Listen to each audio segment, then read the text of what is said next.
يا اخواني اهل الشماليه، اهل الشماليه، الناس الجايينكم ديل بالذات المحاور بتاعت الشمال عساكر، دعم سريع، ما ناس اخرين.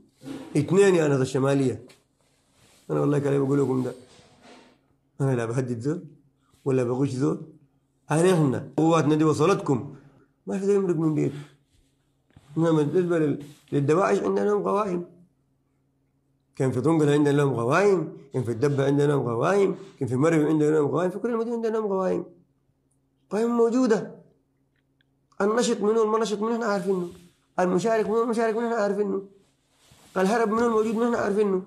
اي زول مطيع لكرتي، مطيع لاحمد هارون، مطيع لاسامه عبد الله، مطيع للمرتزقه ديل، والله بالنسبه لنا هدف مشروع، هدف مشروع عشان ما نخشكم.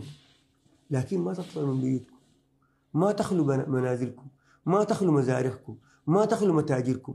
القوات وصلتكم قفلوا دكاكينكم واقعدوا قدام دكاكينكم، ما يغشوكوا يقول لكم يا اخي ديل جايين يعملوا وابدا. ده كله كذب. احنا ما عندنا، ما احنا ما بنعتدي على انسان بريء. شفتونا قاعدين معاكم.